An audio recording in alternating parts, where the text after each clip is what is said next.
got Councilmember Breeden, Councilmember Stevenson, and then our City Auditor, Jim Stipp.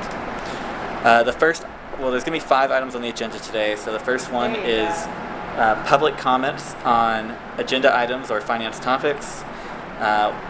We have the second item is sewer fund overage. Third item is appropriations ordinance. Then updates from the auditor, and then if we have time, miscellaneous finance items. With that, is there anybody from the public that would like to address us? Mr. Chairman? Yep. If we could move the auditor's report to the top, it will probably address a number of the other issues. Okay. Yeah, we'll do that. So we'll go right to the updates from the auditor. So with that, Mr. Stipp, if you could take it away. Yes, Chairman Bonzel, each one of you has a packet of information, which is a 2-page letter that I'm going to read through now, as well as a series of exhibits that are attached to it, or attachments. So we're going to work our way through this. So August 13th, 2019, members of Finance Committee, each member of City Council and Department Head should be receiving the financial monthly closeout documents generated from the Auditor's Office. If you are not receiving these, please contact Kelly Brown in my office to be added to the list. A letter has been sent to City Council requesting official recognition of the receipt of these documents as recommended by the Report on Accounting Methods. We've met with the audit team and performed the post-audit review. The 2018 audit has been approved with the highest levels of recommendation and is now being reviewed by the Auditor of State for final approval and release. And Councilperson Stevenson did attend that meeting, and it was very good meeting, I thought, very informative. An ordinance changing the permanent appropriations has been requested for the August 13th meeting. There are changes to the Police Department materials and supplies key, which are needed to purchase protective vests and ammunition for training. These changes are able to be made through the closure of purchase orders from 2018, decreasing the actual expenditures from those purchase orders. We are also requesting the movement of public lands and buildings appropriations from the capital projects key to the materials and supplies key for upgrading the city's computers. This cannot be a capital improvement due to each unit costing less than the required $5,000 to be a capital improvement. Each of these changes will still be within the limits set by the current fiscal emergency plan and have been approved by the Auditor of State. The Certificate of Estimated Resources has been updated to reflect the revenue estimates and actual receipts. This has been approved by the County Budget Commission at their hearing on 6/11/2019. We anticipate a further update later this month. The month of July closed with a general fund cash balance of $2,984,199 with an unencumbered balance of $906,793. A copy of the cash position report is included with this letter as attachment A. Overall general fund revenue year to date is $13,963,104. This is $776,216 over the projected amount. With earnings tax being the largest general fund revenue source year to date, $10,968,247, which is $592,274 above predicted, though it remains to be seen if this increase is sustainable. The first half Hamilton County settlement for 2018 property taxes was received and booked in April with general property tax revenue of $1.2 million and total tangible personal property, there should be 2 P's there, of $123,893. We anticipate payment of the second half property tax in late August or early September. Significant year-to-date revenue over July 2018 is noted in the interest earned key of $94,201, which has had no revenue for the past several years prior to the end of 2018. Miscellaneous revenue is also higher this year due to several sources. $66,874 in real estate tax refunds paid by the city in previous years. This is due to the hard work of the law department that we get this refund. A Humana refund of $14,316, a premium refund that's BWC of $30,000, an insurance check for a totaled vehicle of $10,000, and a refund from Benovation for $29,917, a large portion of which has subsequently been paid back to the retirees. A list of any material variances from projected revenue is attached as Attachment B. We'll take a moment and look at this. And kind of the totals of the gray bars, and that they're broken down into individual keys below it. And so you'll see these are the major areas where we've had either increases or decreases over projected in the first half of the year. So the first thing that you'll see there is the total amount, that's $776,216 at the positive, is the total amount of the general fund that is above the projections that were initially done in December of last year. Non-revenue of $3,700, those are all like returned checks or canceled checks to the city. Earnings tax, like we said, $592,000 up. We'll see if that's sustainable. We have some other supporting documentation for that. License and permits, overall down $49,000. You can see we're up a little on health permits, and we're down on building permits and some other minor key variances. So that it ends up being a total negative of $49,000.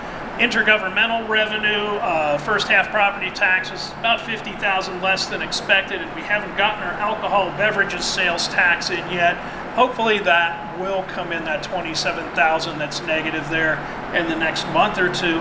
But the intergovernmental key overall year to date is up over $5,000, almost $6,000. Charges for services, you see the next section, overall up $13,900. We've got a lot of things that are there that are up a little or down a little, and you'll see each one of the variances that are there.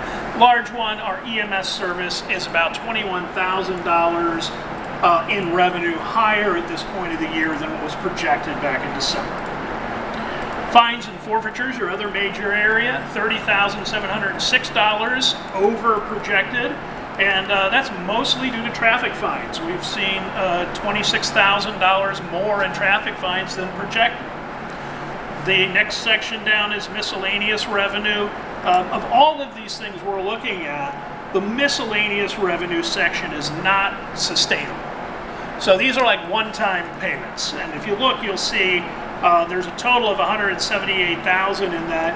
But the big areas are some refunds, you know, getting paid for a vehicle that was totaled, property tax refund that's a one-time deal. So a lot of these things, you know, are not going to be a recurring thing next year. So while they're nice and we've got this in, you've also got to consider that, you know, we got to buy a car if we wrecked one. You also got to consider if we're getting property tax refund, that's money we spent and we're getting back. So the Benovation refund that's there, that's money that's turned around and went right back out to people. So these are not things, well, they do change your revenue side. Overall, they don't change the bottom line that much. So anyway, this is the list of variances. Hopefully that's helpful to you. Thank you. Next section, we're going to talk about water and sewer funds. So these have been investigated and adjustments made as approved by our outside audit team and approved by the Auditor of State. The resolution for transfer, which was recommended by the Auditor of State at the last meeting, is not required, and I have requested that this be removed from the agenda as no transfer of funds from sewer to water is required. The Water Fund closed the month of July with an unencumbered balance of $1,729,718, and the Sewer Fund with an unencumbered balance of $1,199,034. That is shown on the cash position sheet, which was provided as Exhibit A. During personnel changes in 2014, monies which should have been credited to the Water Fund from the Sewer Fund were not properly credited. This led to an imbalance in these funds, with a negative balance in the water fund and a large positive balance in the sewer fund. Each month, a billing report, which is attachment W, is made by the Norwood Water Department employee showing a 7% reduction to the amount collected. The form is then sent to the Metropolitan Sewer District, who then uses the Cincinnati Water Works for their billing. This 7% should have been reported by the Norwood Water Department as revenue into the water fund for management services. But since 2014, it has been incorrectly reported as sewer fund revenue. Copies of these monthly calculation forms were not provided to the treasurer or auditor's office. This has now been corrected, with copies being provided on a monthly basis. We recommend written procedures detailing the billing and reporting of deposits be adopted by the Norwood Water Department to prevent future issues during times of personnel changes. So what you have, this sheet, attachment W, is a form that is filled out by Water Department employees every month to calculate sewer funds. This has not, up to this point, been shared with Treasurer or Auditor's Office or even the Auditor of State. This is sent to the Metropolitan Sewer District, who then calculates the amount of the sewer bill that will be charged to the city, who forwards it to the Cincinnati Water Works, who handles all of the billing and communications with billing for the Metropolitan Sewer District in dealing with our sewer bill. So when you look at this, you'll see this is for June. The total amount collected was $528,259. Then it says less 7%, $36,978, and then the amount due the Metropolitan Sewer District, $491,281. What should have been happening is that amount that's less 7%, at the time of the deposit tickets being written by the Water Department, they should have deposited $36,978 into the water fund to cover the management fees and collection fees for collecting the money for the Metropolitan Sewer District. But instead, they were depositing the full amount, $528,000, into the sewer fund, when they should have put $491,000 into the sewer fund and $36,000 into the water fund, because that pays for the postage and the printing and the computer software and the amount of time that the city goes on and collects money for the sewer district. We get a 7% charge. Well, there was a personnel change in 2014, and the new person, who doesn't work there anymore, didn't understand that or didn't do that. And so the next person who got hired didn't learn how to do that because the person that was teaching them didn't know to do it. And so this process of taking this money and the previous person knowing up to 2014 how to split the money between the two funds, they just kept putting it all into the sewer fund. So when we go back and we're able to actually get all of the documents from the Metropolitan Sewer District, and it shows on a monthly basis, it was quarterly at first, it shifted to monthly a few years ago, and also they shifted to Cincinnati billing for them, or an outside company that's billing for them. We can actually go back and look month by month how much should have gone there. So we collected all that documentation. We got spreadsheets from the Metropolitan Sewer District, and we met with our outside audit team, which is J.L. Ulrig and Associates, who was our outside auditors, and we spoke with them about what would be the proper way of correcting that. And that's actually done as an adjustment because we've got all of the documentation. So it has been corrected and an adjustment made. And then that was also approved by the Auditor of State. So we don't need the resolution because we don't have to commission the tax commissioner because we're not moving money. All we did was adjust it to where it's supposed to be using all the documentation that we have. Now, moving forward, we have made sure that copies of this form are not only sent to the Metropolitan Sewer District by the Norwood Water Department, but they also come to the auditor's office. And this information is also shared with the treasurer, and the deposit slips are all double-checked with this information. So So any questions about that before we move on? Yes. Thank you, Mr. Seth. I'm thrilled that we now know what's going on. Thank you very much for keeping us in the loop. I know it's been a long time coming, and a lot of residents have been concerned about how this happened.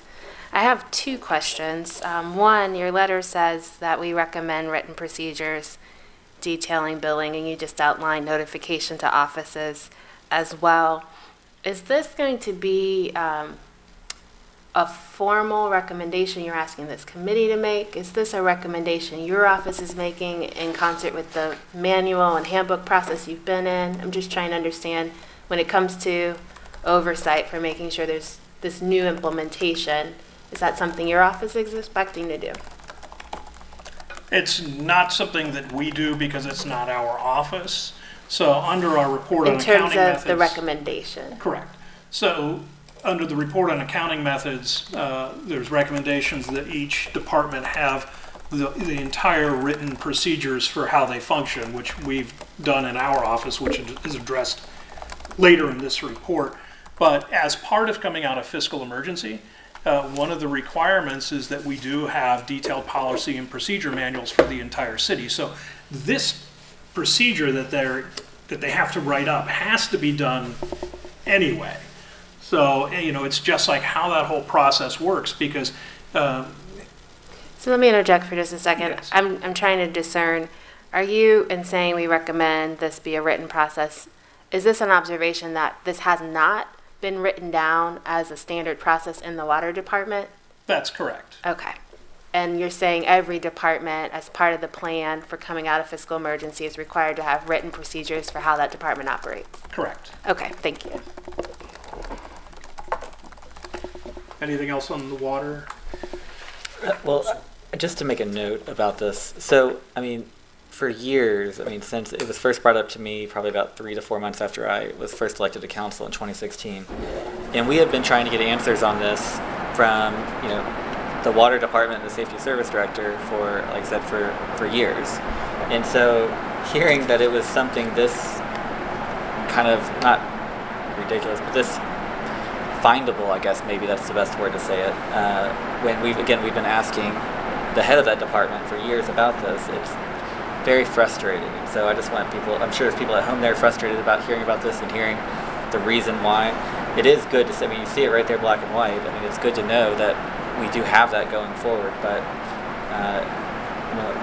I think we're all could probably feel the frustration there, and I think that we could ask for additional procedures, we could ask for whatever, but with 5 months left in this administration, are we really going to get them? I highly doubt it. So if there is something that we as a committee that you all think that we should do, then I definitely would be open to hearing it. I think in light of the significance of this finding, it would probably be appropriate for this committee to ask for the departments to provide us with an update on where they are in developing their documentation on process and procedures.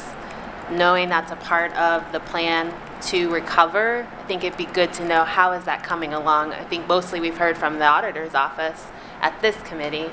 I think it'd be appropriate to ask each department to let us know where are you at in developing and starting to implement the required documented process and procedure.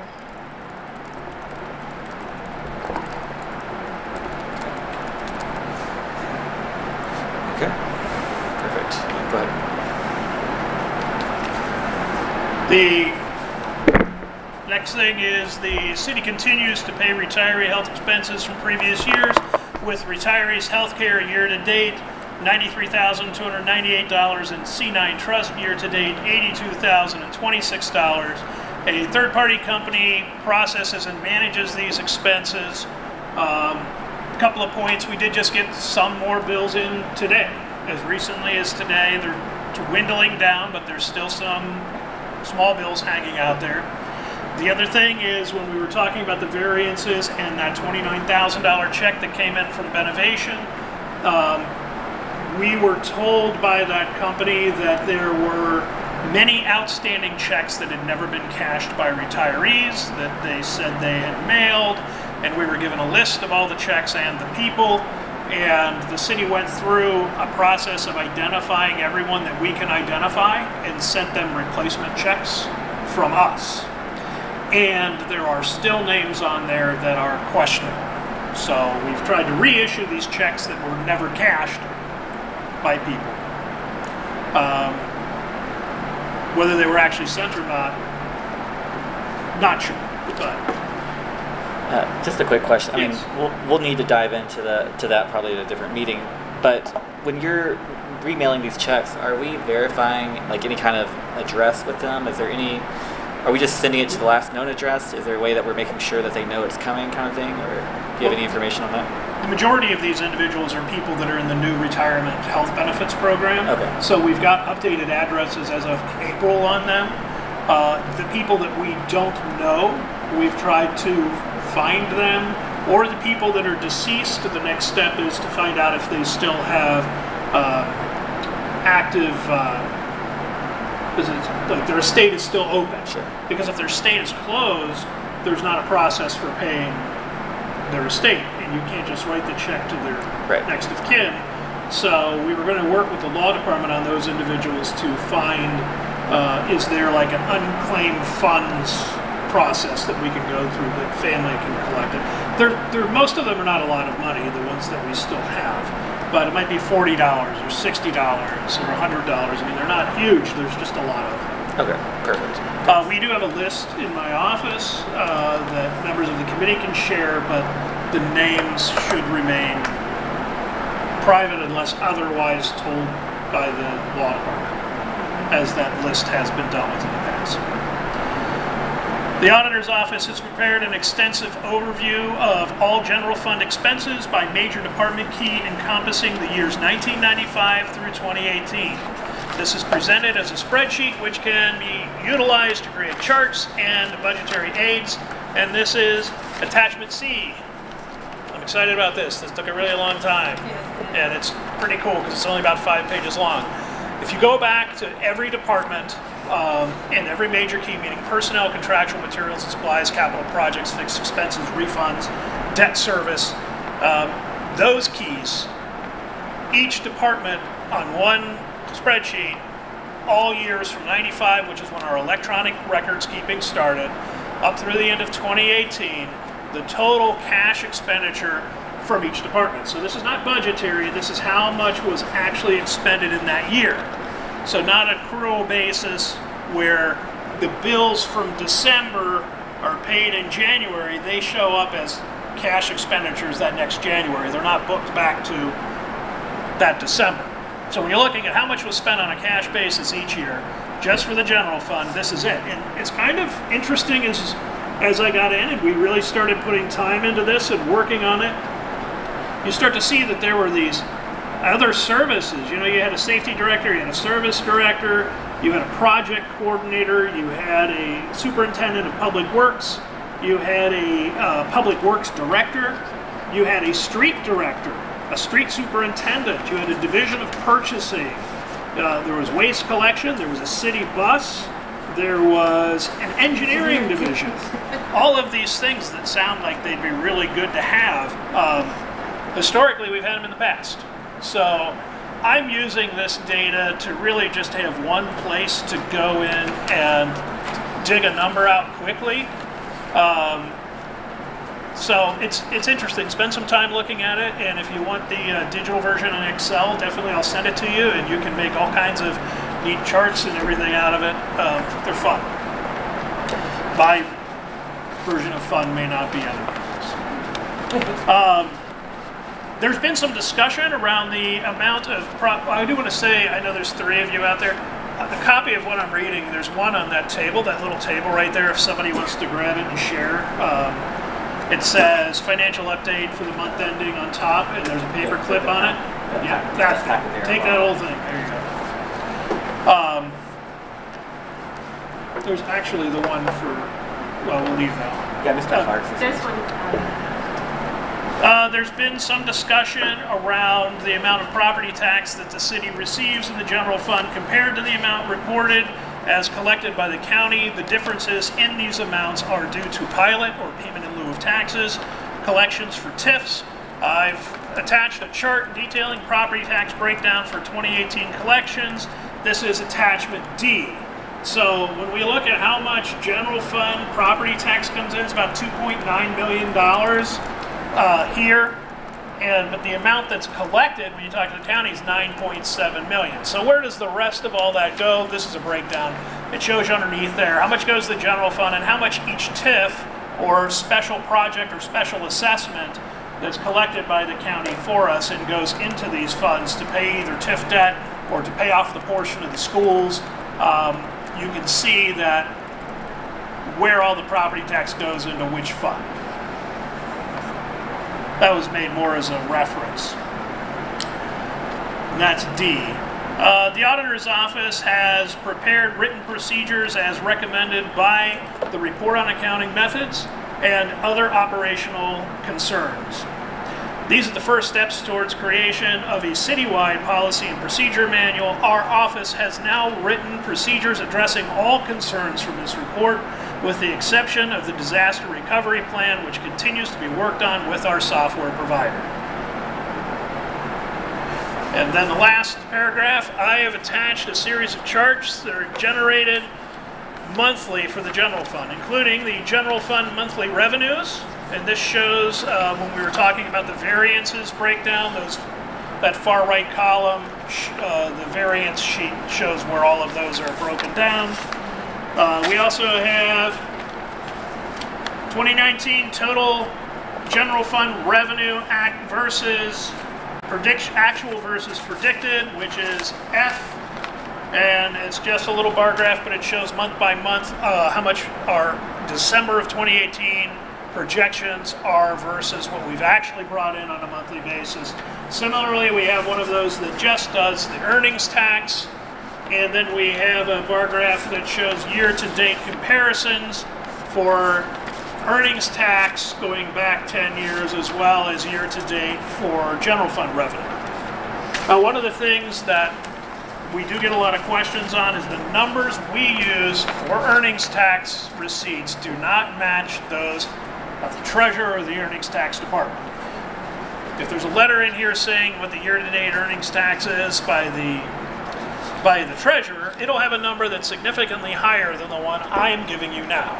And that's because he talks about gross receipts, where I talk about what goes to the general fund. Because remember, we have Fund 89, the bane of my existence, which is a fund that is used for potential property tax refunds. So there are 4 companies in the city that 50% of the earnings tax that's collected by contract with the city has to go into a separate fund. So half of their earnings tax goes to a fund, only the other half goes into the general fund. I only show what we can spend.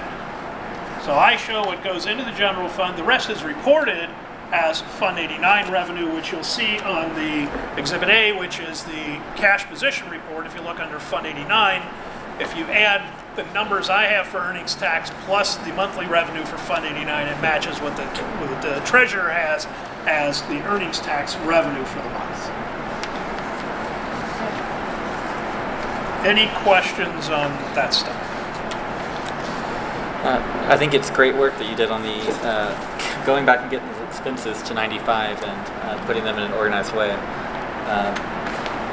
It's helpful to see like a lot of the things that we don't have today that we used to have then. And I'm looking forward to kind of digging in to see how certain things increased or decreased in 90, compared to where we were in 95 versus where we are today. So appreciate your work on that. Thank you. Thank you.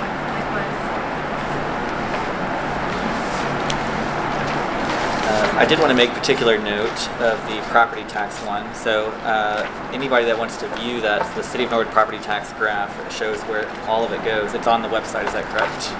I believe it is. I have to look. Yeah. I've seen it. I've seen it on there, so I can attest that it is. And that's really helpful because it can be very confusing when you see, if you get an inventory of the total amount of property tax that we're getting, and then you're seeing how much actually is going into our general fund. Sometimes it can be very confusing. Personally, it was a little confusing to me when I first kind of had it brought up by a citizen. So I'm really happy that's there and that citizens will get a chance to see that.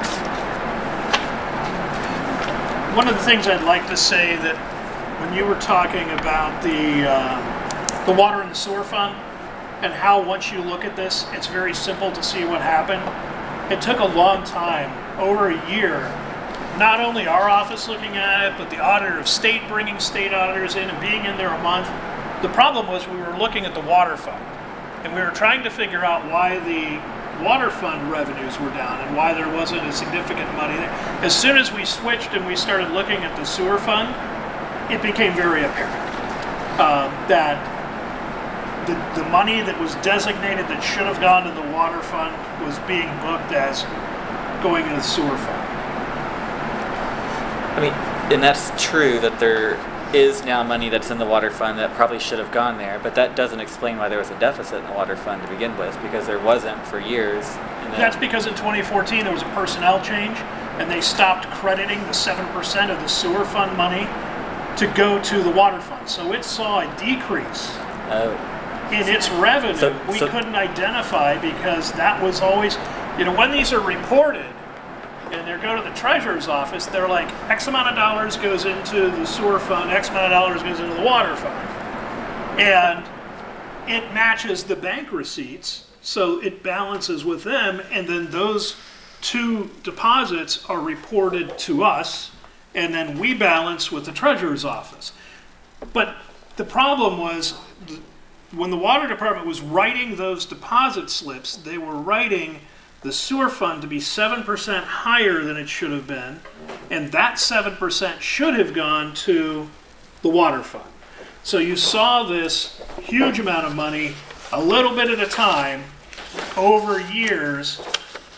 You saw this increase in the sewer and this decrease in the water because the money was not being designated as going to the correct fund. Okay, so that makes sense that that correction to what I said earlier then. So that makes sense if we were originally getting the 7% in the water fund and then that stopped, that would be different. Because there was a personnel change in 2014. The new individual who worked here for a year and a half did not do that. Okay. Then the individual who's here now was trained by that individual. Right. Okay. Didn't do it because they didn't know. That makes more sense now. Okay, perfect. Awesome. Another thing on here that I thought was interesting, it says amount of credits issued, $0. So I guess I'm curious, like, when would a credit, do you know when a credit would ever appear on there? Okay, just ask. I'll talk to them then. No, that would be, that document is something that's internally generated by the Norwood Water Department. Okay. Okay. Are there any other questions on that? I do have just one. Mr. Stith, could you go back and repeat,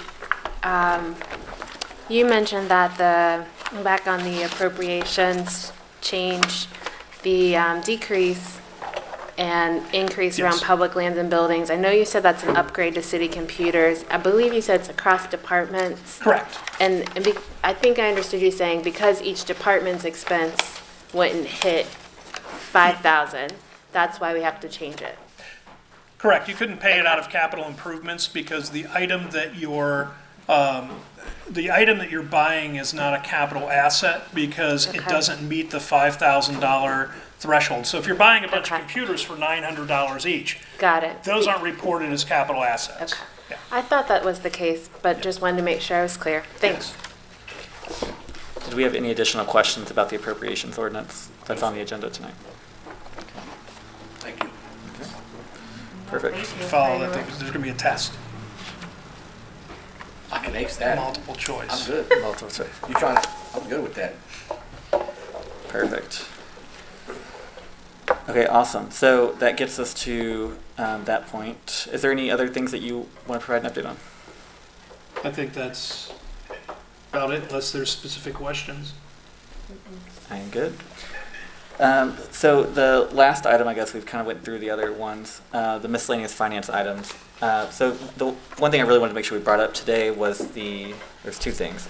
The police chief has requested, there's a cruiser that's out there that was like a demo cruiser. It's like $25,000 that he thinks would be a value to add to the fleet. I am going to forward you all, like the Finance Committee, that email that I received on that. Anna Mary asked a lot of great questions. She's from the State Auditor's Office to him, and I'll follow up with him to see if he has a few of those answers to that. There was no, as of right now, there's no action to be taken. Just want to let you know that that was a request that was made there.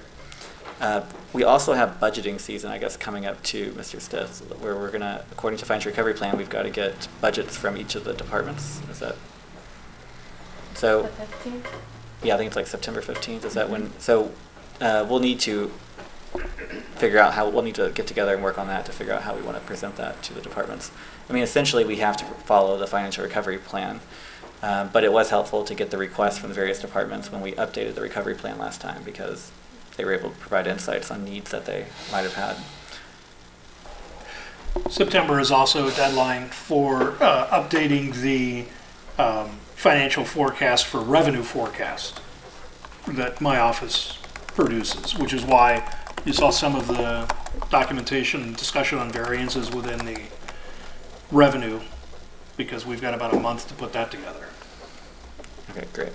And the last item that I had was the capital improvements plan. So this is the first time that we have met since the mayor has kind of withdrawn his letters where he was authorizing significant additional hiring in the police and fire departments. So we now actually have a reason that we can finally go back and start working on the capital improvements plan. So anyways, long story short, at our next meeting, I'll have a draft of that up so that we can look at that again and take our time on trying to plan that out.